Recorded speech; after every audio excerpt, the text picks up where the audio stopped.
Hello, welcome to today's Collector's Edition. Today we'll be taking a look at collectibles to do with my favourite all-time superhero, Spider-Man.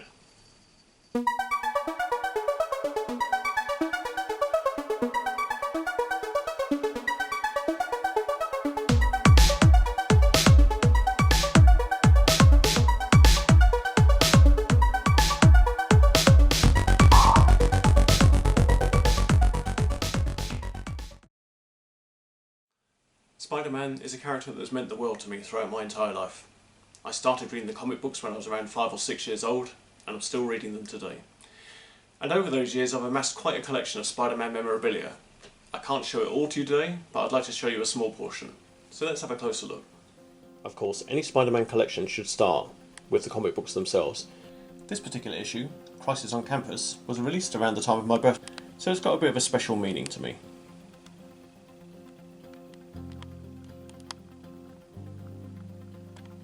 I've got many Spider-Man issues in my collection, but I've just chosen a couple of the older ones to show you what they looked like back in the day. This issue is very special.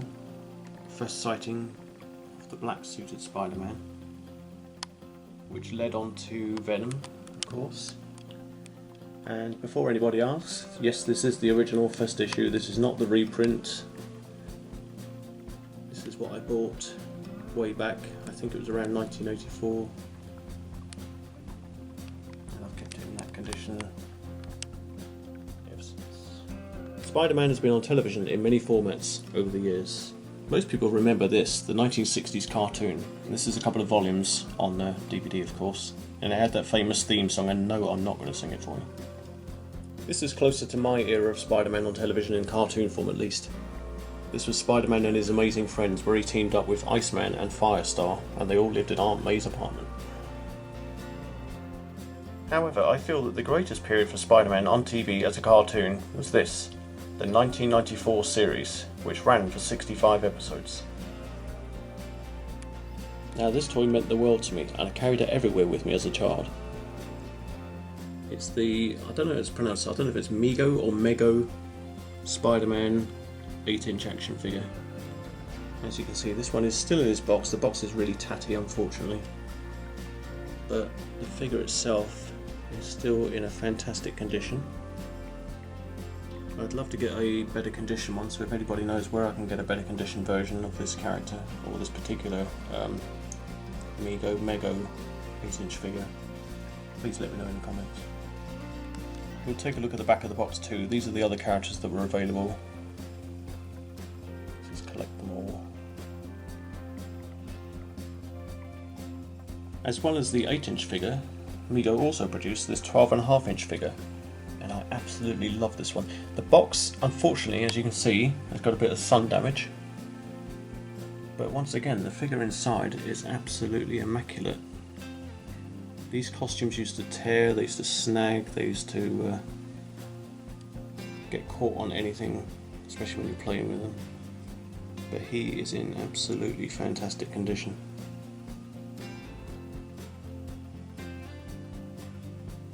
Again, I'd like to get this one in a much better condition if I can find one, but for the moment, this will do nicely. Part of the world's greatest superheroes range. Let's take a look at the back of the box. There you go, lovely artwork on the back as well, showing you the other characters that are available. Spider-Man, Mr. Fantastic, and Captain America.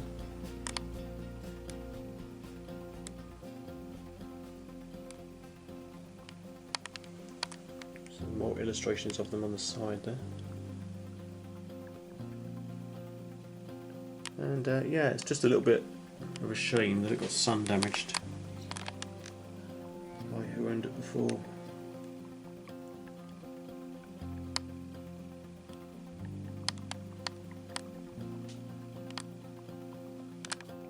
And this lot are from the more modern Marvel Legends range,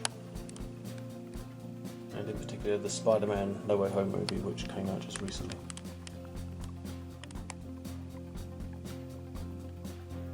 This one is supposed to have a likeness of Tom Holland. Whether it is or not is up to you.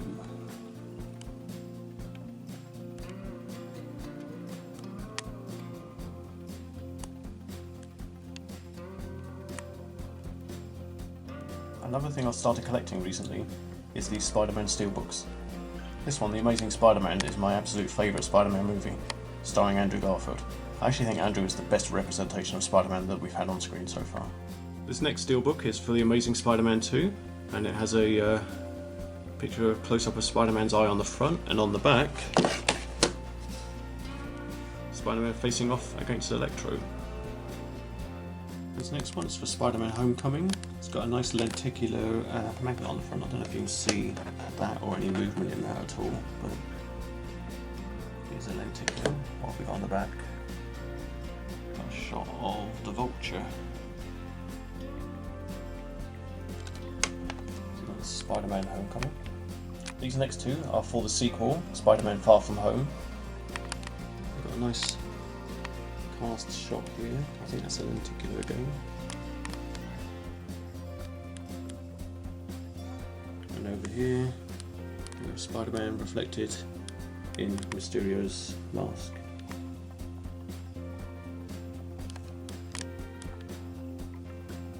And of course the most recent steelbooks for Spider-Man No Way Home, there was two different versions. I think one was Amazon and the other one was Avi.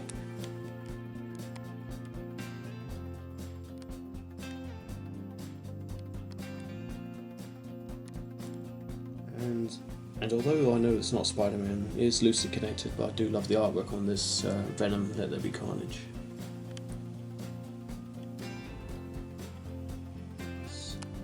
And this one's quite nice. This is a Blu-ray set that I picked up in Walmart in America, and it comes with the Night Monkey action figure attached to the front cover.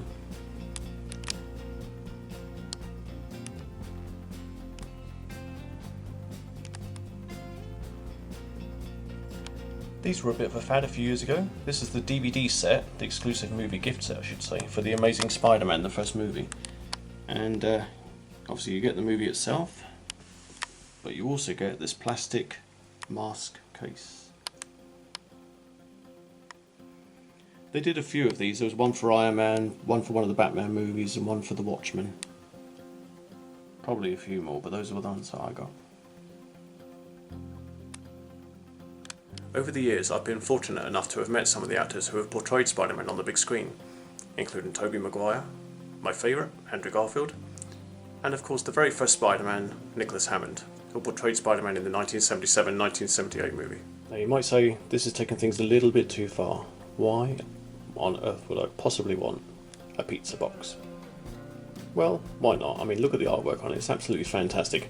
Papa John's ran a pizza promotion to do with the movie Spider-Man Far From Home back in 2019.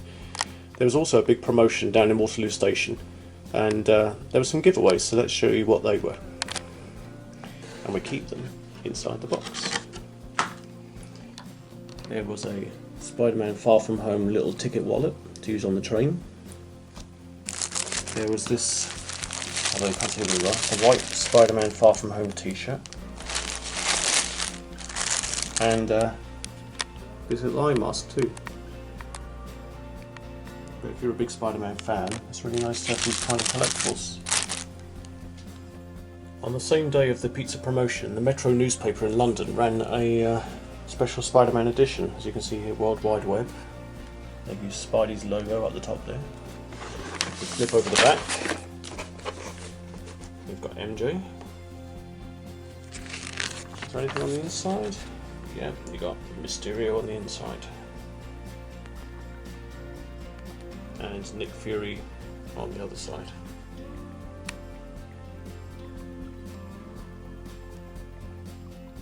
And a quick glance at some of the magazines I've collected over the years as well. There's many more, but this is just a few that I found. And the Spider-Man, What Would Spider-Man Do book as well. Little leaflet from Far From Home. This is quite special. This is the crew badge that was used for the people who maintained the crowd outside of the Spider-Man 2, the Sam Raimi movie premiere back in 2004, and it was given to me just as the crew were packing up. If you look along the lanyard, you've got Spider-Man 2 UK premiere, so that's actually quite nice. So let's end this video with a look at a couple of very special pieces. These are Hot Toys. They are 1/6 scale figures, which represent fantastic likenesses of the actors who played Spider-Man. We've got Tom Holland on the left and Andrew Garfield over here on the right.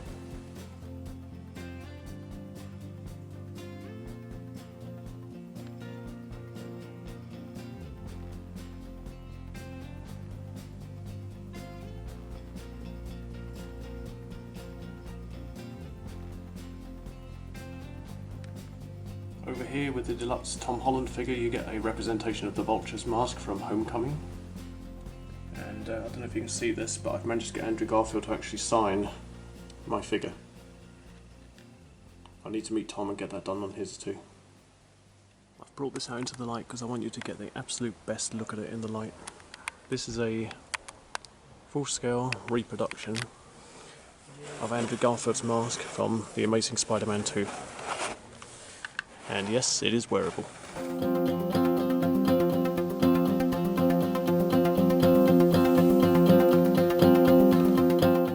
If you've enjoyed today's video, please leave us a like and a subscribe and tell me about your favourite Spider-Man collectibles in the comments. I will be back with more videos soon.